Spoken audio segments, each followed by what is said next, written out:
अरविंद केजरीवाल विपक्षी गठबंधन में शामिल हैं भी और नहीं भी, पूरा मामला मोल तोल पर टिका है। ये मोल तोल सीटों को लेकर होनी है। पटना से बेंगलुरु तक तो अरविंद केजरीवाल चुप्पी साध रहे हैं, लेकिन जैसे ही सीटों के बंटवारे का फॉर्मूला 2019 के चुनाव परिणाम के आधार पर निकलकर सामने आया, अरविंद केजरीवाल का धैर्य जवाब देने लगा।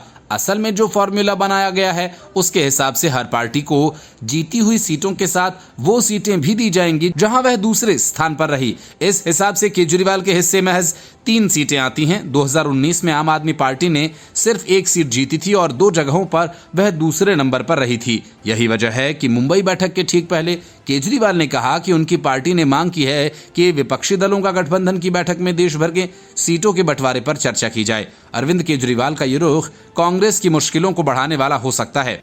दिल्ली के मुख्यमंत्री अरविंद केजरीवाल ने कहा कि उनकी पार्टी भारतीय राष्ट्रीय विकासात्मक समावेशी गठबंधन की मुंबई बैठक सभी राज्यों के लिए सीट बंटवारे पर चर्चा चाहती है। इसके अलावा उन्होंने कहा कि गुरुवार की बैठक अच्छी रही। वो चाहते हैं कि सीटों को लेकर पहले विपक्षी गठबंधन स्थिति साफ करे। आम आदमी पार्टी गठबंधन में इस आधार पर शामिल हुई थी कि दिल्ली सेवा विधेयक पर विपक्षी पार्टियां राज्यसभा में उनका साथ दें। इस मसले पर विपक्षी पार्टियों ने आपका साथ मानसून सत्र के दौरान संसद के दोनों सदनों में दिया था।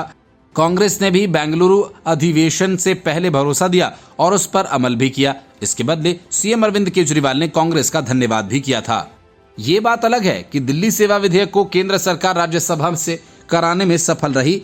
यहाँ तक तो सब कुछ ठीक है, लेकिन अब आम आदमी पार्टी के मंशा ये है कि लोकसभा चुनाव 2024 के कांग्रेस दिल्ली और पंजाब में चुनाव न लड़े। विपक्षी गठबंधन की पटना बैठक के दौरान आप नेताओं ने अपने बयानों में इस बात का जिक्र किया था कि आम आदमी पार्टी के नेताओं का ये भी कहना था ऐसा करने पर वो कांग्रेस के साथ आगामी विधानसभा चुनाव वाले राज्यों में सहयोग करने के लिए तैयार हैं। पर इस मसले पर कांग्रेस नेताओं के अलग अलग विचार हैं, जिसकी वजह से बात अभी तक बन नहीं पाई।